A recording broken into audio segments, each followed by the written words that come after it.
We are so back. ChinaTalk coming to you the day before Thanksgiving with an emergency podcast in light of the seeming resolution of the standoff to end all standoffs between Sam Altman, the OpenAI employees, and the board members of its nonprofit to discuss how this all ties back to US, China, and artificial intelligence. I have on with me Rohit Krishnan, a former investor currently working on something, as well as the writer of the fantastic Substack, Strange Loop Canon. Rohit, welcome to China Talk. I am super excited. Longtime fan and excited to jump into this. All right. So before we get into the substance, why don't you give the sort of uninitiated a brief taste of what like everyone on the internet bore witness to over the past 5 days? So for those of you who are luckily enough stayed further away from Twitter than I did for the past few days, the world has kind of been insane. And I do mean that sort of in the most literal sense, because I was been searching for metaphors for what happened, and I still don't have it. And the closest is perhaps, I don't know, Macbeth. So here's the situation. OpenAI, one of the world's best, preeminent, most successful startups ever in the history of technology, created groundbreaking AI, went from 0 to $1.5 billion in revenues, recurring revenues in under 12 months. Just an absolute juggernaut. Had internal issues where part of its board disagreed with the CEO. For vague reasons that are still unclear 5 days later, Sam Altman, the CEO and founder of OpenAI, was fired on Friday. After he was fired, the other co-founder, Greg Brockman, quit immediately afterwards, maybe an hour or two. They immediately appointed their CTO, Mira, to come and become the CEO.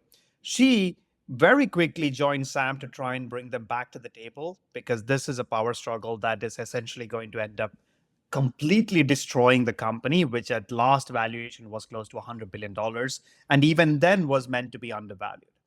Over the next couple of days, they negotiated back and forth, presumably all sorts of details about who else should be on the board, who else should be actually running the company. They brought Emmett Shear, the previous founder and CEO of Twitch, to come and right the ship.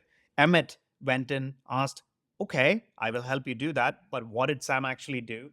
And again, no answer. It's been 5 days and nobody has actually said anything meaningful about what he did beyond the fact that he allusions to sort of things that he might have done. Finally, Sam said, okay, I'm going to go join Microsoft, who have put, I think, $13 billion into OpenAI already and have kind of banked their entire company behind succeeding in the AI race, and clearly seems to be doing so. Almost all 770 employees basically signed a document saying, hey, if the board doesn't resign, we're all going to quit and go to Microsoft, which is a pretty big cudgel, as you can imagine. Various shenanigans aside, now finally we seem to have a resolution where there is the beginning of what looks like status quo. Sam is back in the company. Greg is back in the company. Ilya, one of the defectors, the Brutus in the story, is back in the company after having repented. The knife in this case not being as sharp. Everyone seems to be getting along well. They're back on mission. The new board comprises of Larry Summers, which is a left field pick, but I think an interesting and important one. It's set up in a way now with sort of just 3 members that presumably is going to lead them towards success with Sam back as CEO. It's been absolutely incredible to see this come round circle, go from 0 to, go from 100 billion to 0 to something that nobody understands, to everybody wanting to quit and go join Microsoft, which is, again, I should insist, a statement that nobody has said as a positive statement in probably like 25 years. And now things are back, I don't know, on track, roughly. It's absolutely insane. So, the idea of a sort of like the sort of succession machinations, the Shakespearean drama of it all, I think has been riveting to the entire planet over the past week. But there are some real issues of substance, which I think is the only way to kind of explain exactly why these developments happened, which we're going to sort of explore and maybe, cosplay some of the debates that the board was having with the OpenAI leadership over over the past weeks and months. Maybe Rohit, actually, why don't you start with like what we know about what it is they were and weren't arguing about over the future direction of OpenAI. So the weirdest part of this is that OpenAI does not have a traditional structure. It started its life as a nonprofit that is dedicated to a grandiose and grand goal of creating artificial general intelligence and which can help all of humanity. At some point, a couple of years after their founding, they basically ran out of funding because their initial funding was entirely coming from Elon Musk and a few others. And like that spigot got cut off for various reasons. Um, However, training something like GPT-3, 3.5, 4, these are extremely expensive endeavors. You require billions of dollars and a lot of compute. The only way to do that was to go to private markets in some sense. Therefore, they created, through an extraordinarily Byzantine structure, they created a for-profit entity that sat underneath the nonprofit entity. So from the get-go, there's a little bit of problem with the way they kind of approach the world because the for-profit entity clearly has promised its investors a maximum of 100x their investment as the return. So Microsoft put in $10 billion, they can get a maximum of $1 trillion out of this. However, the nonprofit has, as its part of its charter, um, an extremely vague statement saying they're supposed to guide the development of this to benefit all of humanity. I mean, you or I or anyone can have their own best guess about what this actually means because benefit of all humanity is an extremely vague statement, as you would imagine, and people interpret it differently. So the choice of the members that they elected have, everyone comes with their own particular points of view of what this might actually mean. Um, what we actually do know over the past year, some of their existing board members like Reid Hoffman, etc., have left or slash been pushed out. A, because they've had other investments in the space, and Sam and others presumably were not comfortable with them staying on the board. B, we do know that there was a tussle between their management, in this case, Sam, Greg, etc., as well as some of the other board members who are more AI safety focused. AI safety here is a bit of a word. We can get into it, but like it's a vague definition that encompasses everything from the fact that, oh God, these things can be used to create weapons to, oh God, it's going to get sentient and actually kill everybody. And there's a vast spectrum of beliefs that sit underneath it. We also know that like Helen, one of the board members, wrote a piece published that basically kind of said Anthropic, one of their competitors and also a spin-out from OpenAI, is much better at doing its job than OpenAI because they delayed releasing certain products. When you combine all of these things together, what you have is a fairly unhealthy board situation. However, it's still, even after all of these days and like information coming out at such rapid pace, it gives no indication of any actual inciting event. In fact, what we do know is that there were multiple people, multiple times, including Emmett Shear, the interim CEO, Sam and Greg, none of the board members, including Ilya, and even Satya Nadella came out and said, like, we don't know what actually happened. There was no inciting incident. There is no reason why Sam should have been fired in the sense that nobody actually knew why that happened. The board, I think in one of the New York Times articles, or was quoted as saying like, Sam was so deft at manipulation that we have no evidence of the fact that he did any wrongdoing, which is an extraordinary statement to hear when you've just fired the CEO of $100 billion valued company. So what we do know is a lot of illusions that are fired in all directions, zero evidence of wrongdoing, and the fact that this actually happened and got reversed in under 5 days with the board being fired. So before we get into this US China AI piece of this, I do think it's worth doing yet another callback to the Jade Lung thesis, which we've discussed one or two times on the past, because I do think that this whole saga really illustrates just sort of, how powerful and deterministic her ideas actually are.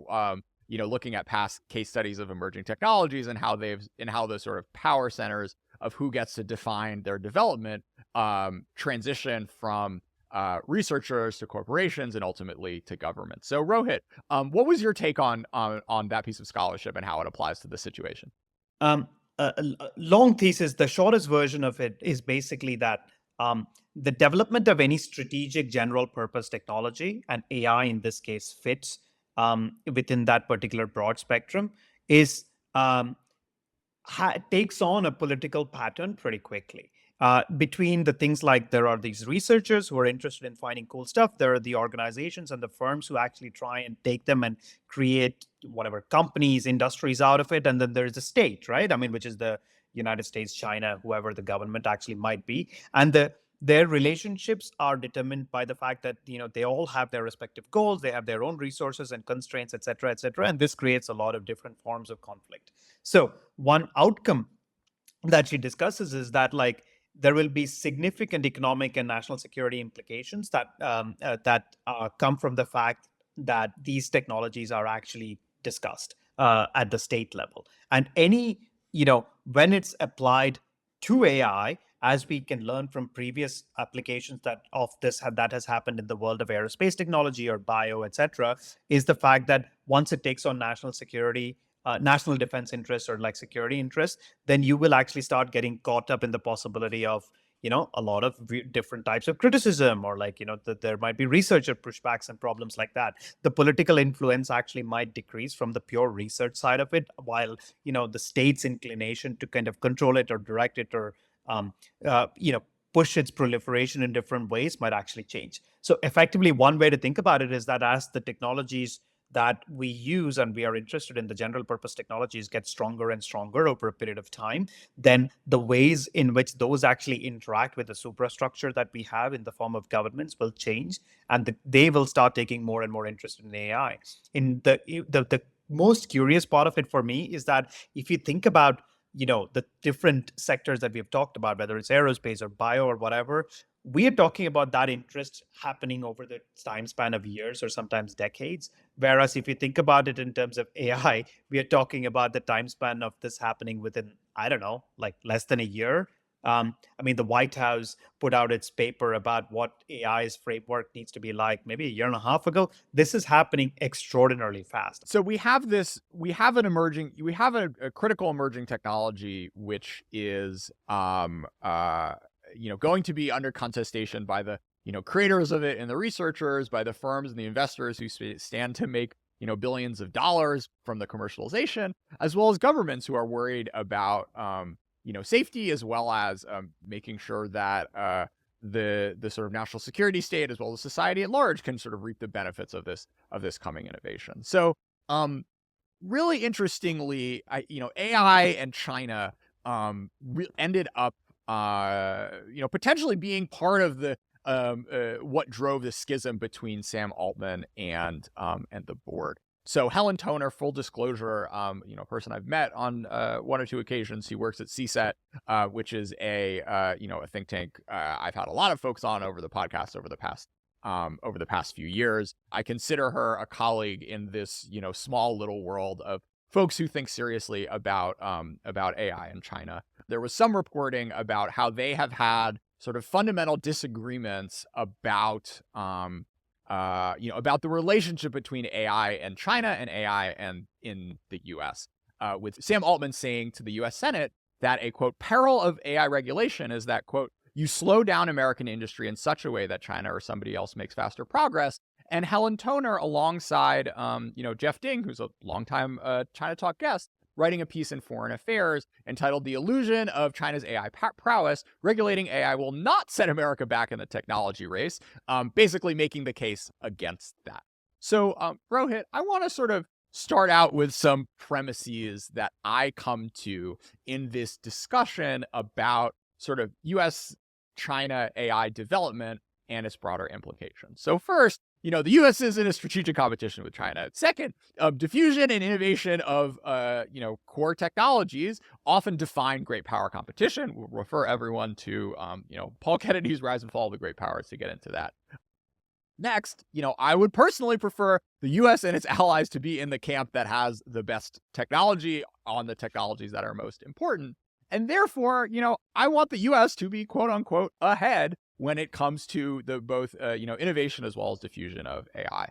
And, the core um discussion that has been happening online in effective ultra circles, as well as apparently in the OpenAI boardroom, is this question of first an analytical one of just what is the gap between American and Chinese artificial intelligence capabilities, as well as like, is it a thing, is the construct of let's build up a lead over China so that we can slow down when we think we need to slow down in order to make the world safe for AGI, like the right way to think about the sort of gap between national AI, capabilities. Pause there, Rohit, for initial framing thoughts or questions you have to the premise that may well have been at the core of the dispute between the OpenAI leadership and its board. There are two kind of problems that are important to remember when we kind of analyze this, right? Number one is the fact that the current crop of AI research is um, heavily impacted by previous AI speculations around what it might mean for us to create an extraordinarily powerful artificial intelligence. And that debate has been informed by decade long at this point discussions online about what this might mean, speculations, science fiction, logical debates. There's an enormous corpus of work in the previously rationalist and effective altruist circles about how important this particular issue is.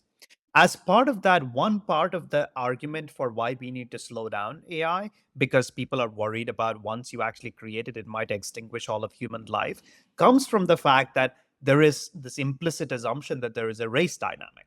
The race dynamic here basically says, like, you want US to develop it, or China to develop it, and India to develop it, or Europe to develop it, and like each one of them will compete with each other, and as a consequence they will cut corners on safety, which is what we do not want to have happen. So why don't we kind of throw barriers in the middle of that? That is the presumption. Once you have that as the presumption, then you kind of look at what is OpenAI is doing, or Anthropic is doing, or China is doing, and kind of say, oh, okay, are these guys pushing the race forward or backwards? But like all of this, it is important to remember that the race dynamic we are assuming here assumes a particular form of um, analysis and discussion, and like fights between nations, between companies, between usage models, that kind of has yet to be proven out, right? So as a consequence, my issue with this framing is only insofar as the fact that when you say something like AI regulation is needed, that is kind of very abstract. It doesn't really mean all that much. Sure,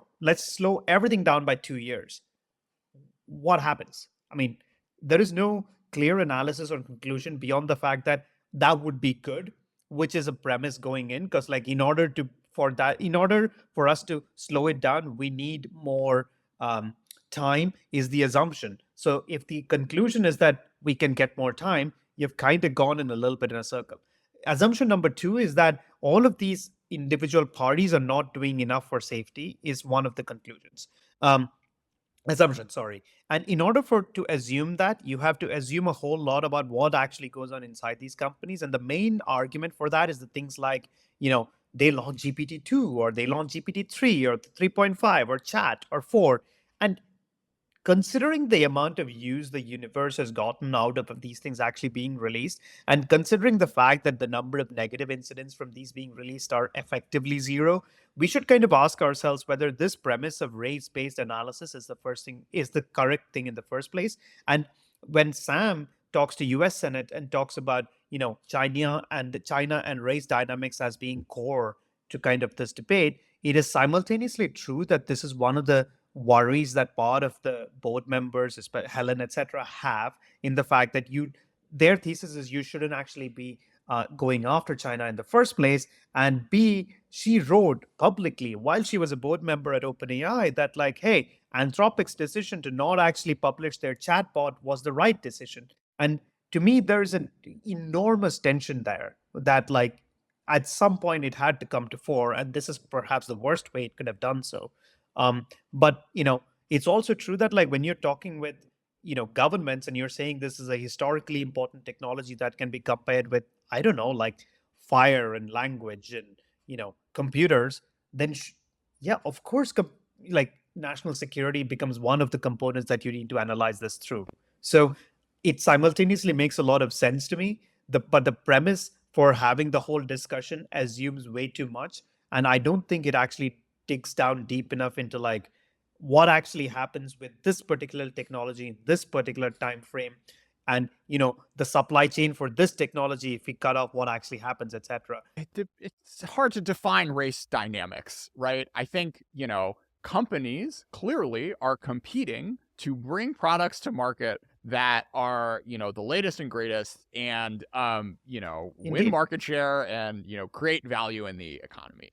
That maybe was a dynamic that was maybe a little less powerful dynamic before ChatGPT launched, but like the whole planet understands this is an enormously valuable thing, both firms in the U.S. as well as those in China and everywhere else around the world. So, there are sort of competitive dynamics, and I think the sort of cat being able to be that cat's not going to be put back in the bag. And insofar as you are upset with people trying to sort of commercialize AI, like Helen's kind of got a point. Like, yeah, like if ChatGPT was never released, maybe that would have happened a few years later or something. But setting that aside, I think the sort of the question of whether sort of slowing down for safety or AI regulation is something that would set the U.S.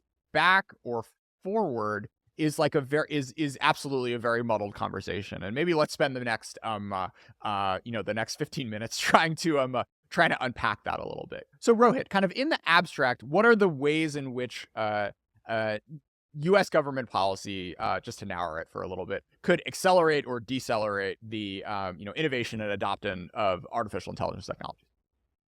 ChatGPT, for one example, or Claude or Poe or any one of these things. If you think about these ones as technologies where the outcome of having used it and the liability or of having used it to do something lies with the user, like I use it to do something dumb, the liability lies with me, then there is a whole list of ways in which this can be used widely. In fact, that's kind of how it's being used today. Like if I use ChatGPT to pick stocks for me and I lose all my money tomorrow, like I can't go and sue Sam, right? Like or OpenAI or whomever. There are discussions around like removing that and putting liability back into the OpenAI side or the provider side, where basically they say like, look, if you guys can't make it perfectly safe for people to not do really bad things, not necessarily just losing money, but perhaps things like, create a bioweapon at the worst case scenario, or like write computer viruses that allow me to hack you or something like that, then how should that liability actually be placed? The more of that liability actually goes towards the companies, the slower it becomes. This is just kind of like factual, right? We have seen this happen, pretty much everywhere. This has been the single dominant debate about social media over the last 5-7 years.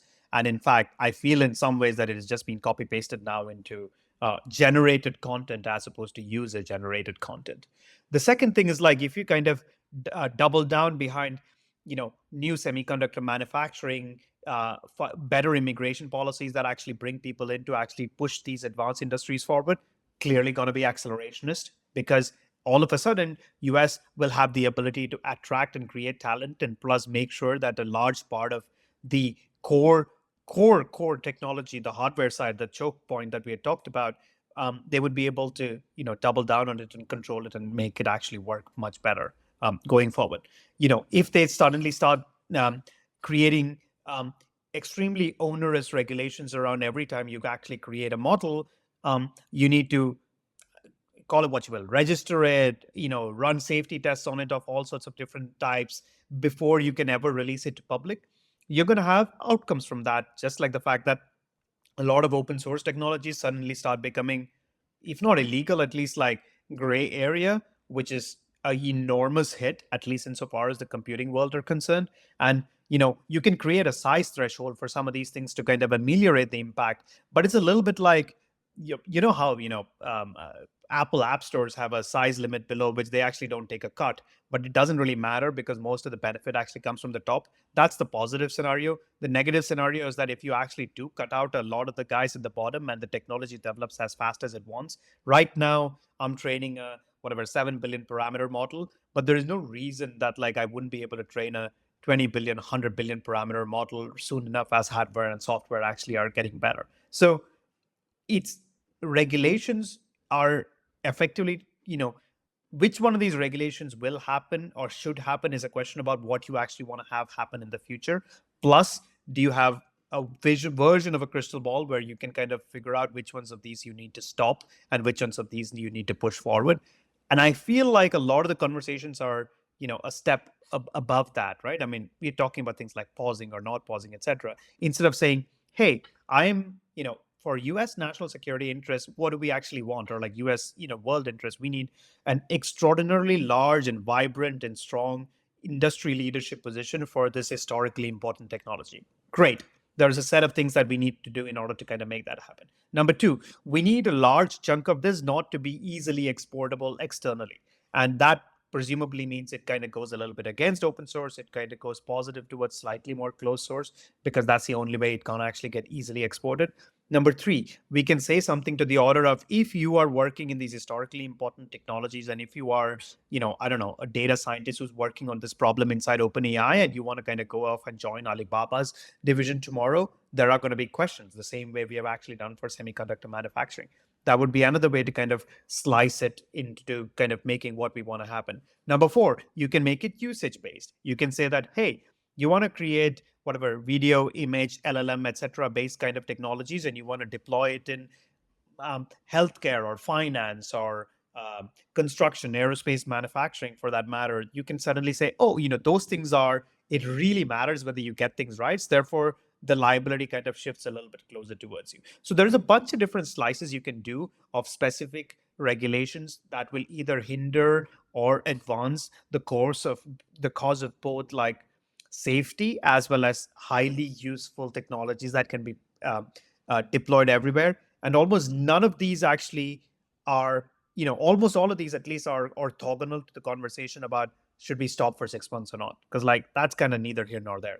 That was fantastic. I want to take this in a slightly different direction, which is, you know, give a little bit of a state of play on, where the U.S.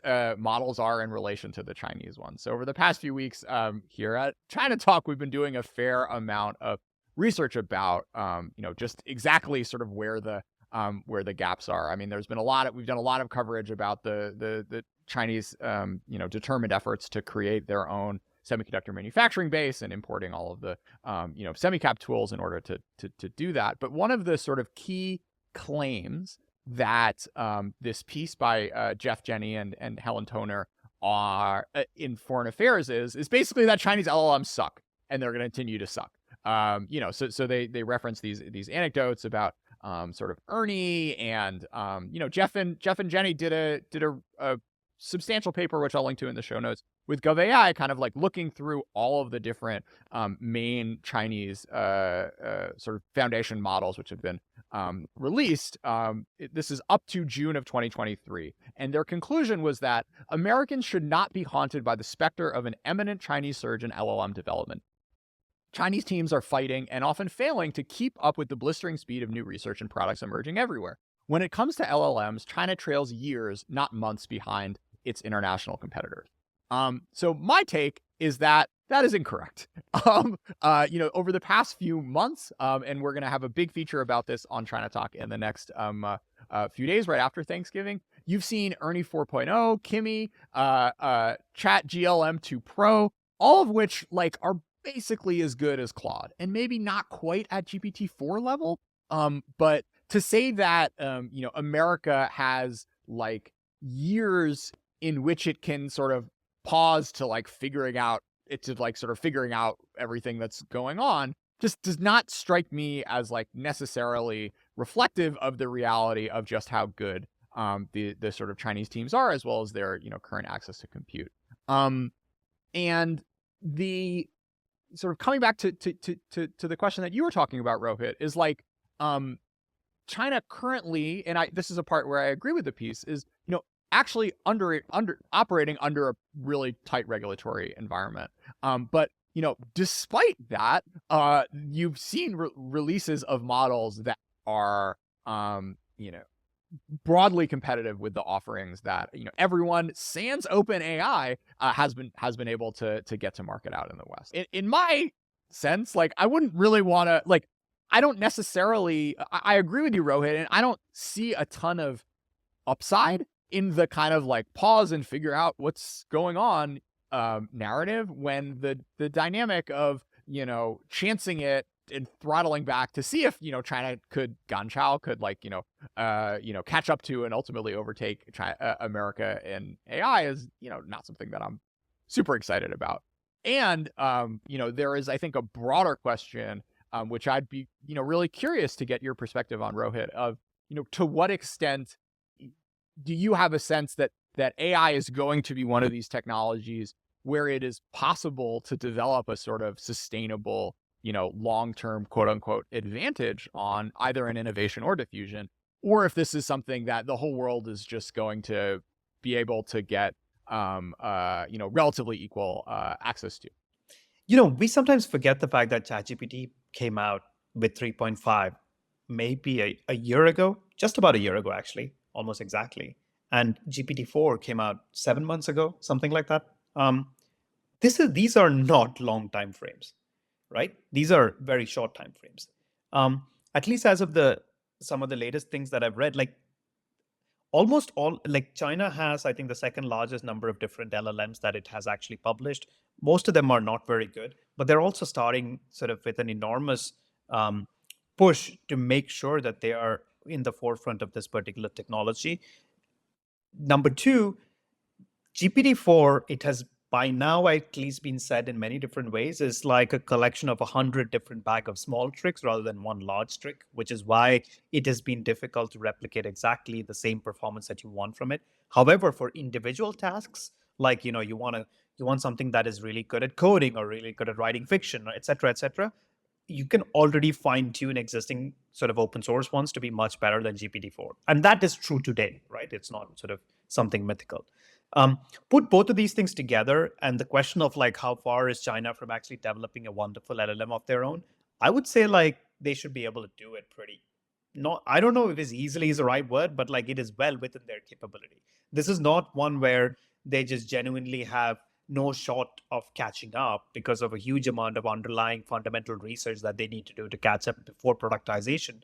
This is a tinkerer's world, right? Like this is effectively like people are messing around with like all different layers, and like they're trying out different attention tries, and like every now and then a new paper comes out and you try 7 variations of it and see what happens. Like until fairly recently we didn't even know how exactly like you needed to kind of massage the data or like structure it or sequence it in order to actually make it do better performance at the end of it. And to be fair, we still don't know. We just know it a little bit better than we did 3 months ago. This is a tinkerer's world, and in a tinkerer's world, uh, large resources plus a lot of people who are actually interested in figuring it out will figure it out. Which also comes down to your second question about can you ever build an enduring edge? Um, I'm unsure unless you have to run really fast to kind of keep up with the edge. Now, I can think of a few ways that you might be able to do that. To me, it's not going to remain realistically true of pure LLM, but like if you highly verticalize it or put it to an industry or put it to a use case and spend an enormous amount of effort in trying to make sure that it functions within that domain because of better data, better training, and a whole host of different sort of tool chain that you have to build around it, then you might actually start having enduring advantage. But that's from a company perspective, not from a national perspective, right? To me, it's more likely that from a national perspective, it might remain like the cell phone industry, where Apple had a commanding lead in terms of performance for a long period of time. Android caught up over sort of time with its performance, and China, like if you look at OnePlus or Huawei, those phones are phenomenal, right? I mean, they're absolutely fantastic because they figured out the 100 small tricks that were required in order to make those phones incredibly usable. So I am fairly suspicious that like A, they are far behind and they'll remain far behind for years. I mean, maybe, who knows, but I find that unlikely because anything in computation world essentially is either de facto or de jure open source, which effectively means that you can actually build on top of what has come before. And you have a lead insofar as you have the best people and the best intentions in order to create a usable product that takes over the world. But by no means does that remain that Yeah. lead is not unassailable, right? It has not been unassailable for any computing product ever, much less any hardware product. Yeah. And so, the two things that I think people hold their hat on potentially are what you said, Rohit, is this idea that, it'll all come down to sort of like applications and the hard stuff to take this technology and put it into, your factory or your, military industrial base or, your school system or whatever it is. And the other thing, which is something that the foreign affairs piece alludes to, is this idea that having access to the latest and greatest compute, which is something that the U.S. is slowly but surely restricting China to, is something that can be an enduring advantage. And I don't necessarily think that's the case. That's the case first because it's still very much an open question whether 5, 10, 15 years from now China will basically just be able to make roughly competitive chips to what you see in the rest of the world, as well as there is a sort of arc in which this technology could go, where having having the most exquisite compute isn't necessarily what what leads you to the technological frontier. We've had eras of AI which have been dominated by this sort of scaling laws, as well as eras of AI in which this you haven't necessarily needed needed the biggest and baddest computers to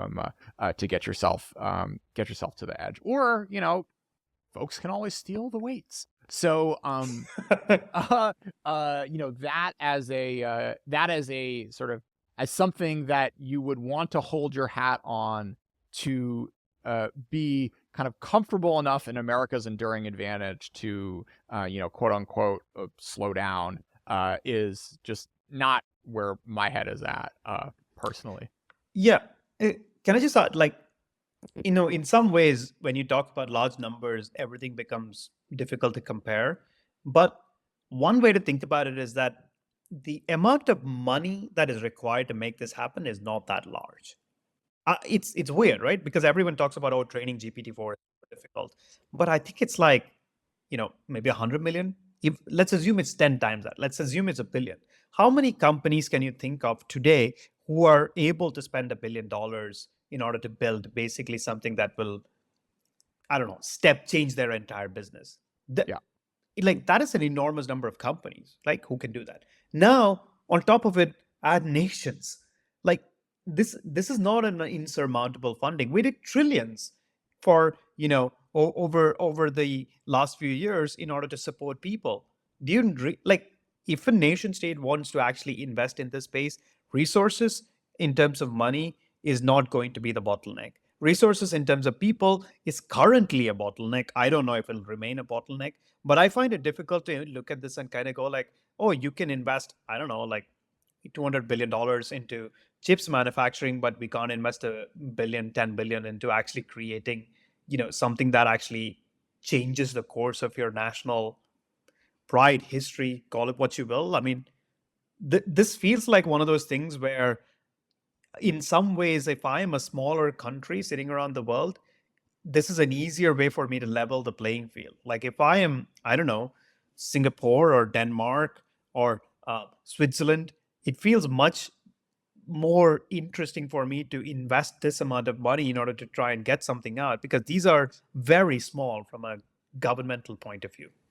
I had a back and forth with Leonard Heim of GovAI on a podcast we did for compute governance. Yeah, we called it the Geopolitics of Compute 101, where Chris Miller and I, we were talking about sort of the scaling laws, and Leonard was like, maybe one day it'll cost like $1 billion or even $5 billion to train your last model. And Chris and I, who've spent a lot more time thinking about industrial bases than he has, perhaps, were just kind of shrugged at that number, being like, oh man, that's like 1/20th of like Intel's corporate governance, like to say nothing of Yeah. what the U.S. spent as a percentage of GDP on the Manhattan Project or whatever. So I the mean, these other are absurdly dynamic, small yeah, numbers. absurdly small numbers, and the sort of other dynamic that I think will start to reach, and this is something that Tyler Cowen, thank you, taught me over the course of reading his blog over the years, is like once stuff gets too expensive, like if the scaling laws lead to you having to build a $10 trillion model or something to like get to the next phase, like that is when the innovation kicks in. And so well, before we get to that point, there will be more attention and energy and money developed towards sort of new algorithmic structures and breakthroughs and new sort of innovations on chip design and what have you, to bring that number back down to be able to make you make progress at a sort of scale and in a sort of new technology paradigm, and one that is one that is accessible to more players who want to compete on the frontier. So I don't necessarily, I agree with you, Rohit. I don't think sort of extrapolating that number out to like, oh, like at some point we'll get to like $100 trillion model and like no one will be able to train that except for the US or something. It doesn't strike me as like a necessarily super realistic a technological pathway for this to develop on. It's also surprisingly not useful for you to make the decisions that need to be made. Because when it's like I keep thinking of the Keynes quote, in the long run, sort of, we're all dead. Like, this is one of those cases where if you extrapolate too many steps beyond where we are, you can't make a sensible analysis decision, anything about like what you ought to do tomorrow or like day after or next year, right? I mean, they like you do like your sort of $100 trillion example is a perfect one. Like, what we have is what we have today. We have a sense of what's coming tomorrow, and we can kind of do it iteratively and step by step, which we absolutely should do. And when we think about things like, safety is important. Safety is important in every software, right? I mean, we've put, you know, the last weekend I was at sort of in Houston to go visit NASA, the museums, and I'm like, we put people on the moon using analog computers. Like, these problems are everywhere. We are able to solve um, extraordinarily complicated problems and take certain types of risks that allow us to demonstrate and create sort of incredible advantages in the future. So when you think about something like, hey, is this safe to release? Sure, you need to do QA, you need to do testing, you need to make sure that the people who use it are able to use it in order to do the things that they want. There's a whole list of things that you need to do, which to me look a lot more like a different version of like a data science pipeline or like a computer science sort of coding pipeline that have to be done. When you extrapolate away from that and try to create sort of theories that stand on the top of like assumptions about these things, like the more steps away from the facts you are, the faster it is for you that deck of cards collapses pretty quickly. So, we're talking about sort of OpenAI, right? I mean, ultimately, they had to take the path that they had to take in order to get the 10-12 billion dollars, in order for Microsoft to invest in them and get their profit shares, et cetera, et cetera. And therefore, they had to commercialize part of the technology. But the flip side of it is like, isn't it amazing that they commercialized part of the technology? Like, I mean, I remember how long it took me to get my parents to start using Google. They started using ChatGPT within like, I don't know, under like a couple of weeks. It's normal for them at this moment. And this is not like a small thing. I mean, yes, it hallucinates, and yes, it's not perfect, and yes, it gets things wrong all the time, but it is. I mean, I did this analysis recently. It's the single most used website now on my laptop, sort of by far. I downloaded my history, and funnily enough, got ChatGPT to analyze it and give me the results in a table. Like, this is phenomenal. Like, we should, when you look at it and you're worried about safety, like, so am I. We're all worried about safety all the time. There are people who still don't like flying on planes, but we take that into account and we try and do the work in order to make sure that it's safe when it comes out. But what we can't do is to create impossible kind of goals of saying like, hey, you need to actually be able to give perfectly accurate, excellent information to the questions that are asked of you, except if the people who are asking you those questions want to use those answers for nefarious purposes. Because the only way to solve that, guess what, is to actually give it sentience, even if we knew how to do that, which we don't. That seems like a paradoxical answer to a question that you feel ought to be answered before we actually build it. So Rohit, like what sort of architecture of OpenAI do you think would have made for like long-term, a more sort of faster innovating and more productive organization? The one in which OpenAI is independent, or the one in which they all become, a sort of like LinkedIn style vertical of Microsoft? I think independent would have been better for them to do things faster, iterate, as well as try stuff.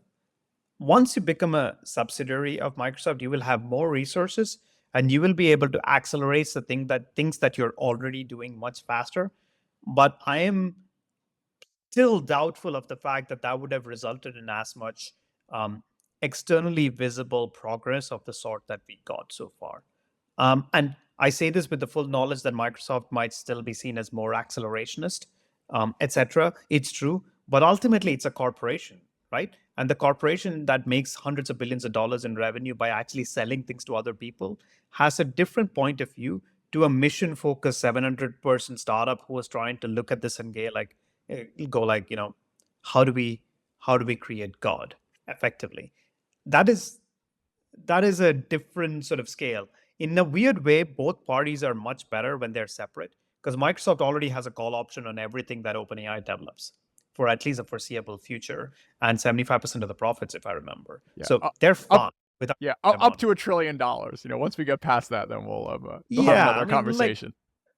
even it's actually like up to $1 trillion is what they're allowed to get in terms of profit share, but they have free use of the technology along with that, which is, it's an incredibly good deal for Microsoft. So they don't even have to pay these people or like talk about safety or whatever. Like that's why they felt happy to develop Sydney, right, and put it out into the world. Because if you think about it, every single development that OpenAI has done, Microsoft has probably lapped them by about a week, whether it's in putting out a chatbot or GPT-4 coming into Chat GPT versus sort of the other one, like or automatic searching online. Like Microsoft has this already. So I would say like them being independent is probably the best solution for everyone outside. Independent in double quotes, I presume. But yeah, you know, it's like talk about Shakespeare. It's like that quote, right? Appetite is an universal wolf. I think it's from Macbeth. I think Microsoft has insatiable appetite for conquering the world, and at some point, having someone with a mission focus who stands separately and is able to create is perhaps the better solution for all of us.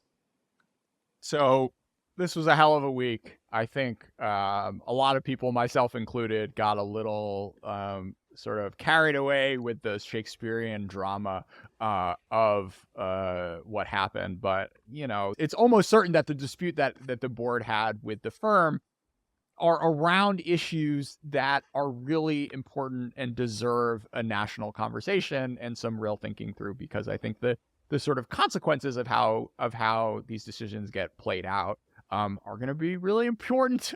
U.S. national interest and humanity more broadly. So insofar as we tried to take over the past hour, take this story as a sort of hook and an excuse to explore some of these bigger questions about technological development, national competitiveness, and regulation. I hope you found this useful, audience. Thanks so much for being with us this year, and have a happy Thanksgiving for everyone in the U.S. And lastly, Rohit, thank you so much for being a part of ChinaTalk. My absolute pleasure. This was wonderful.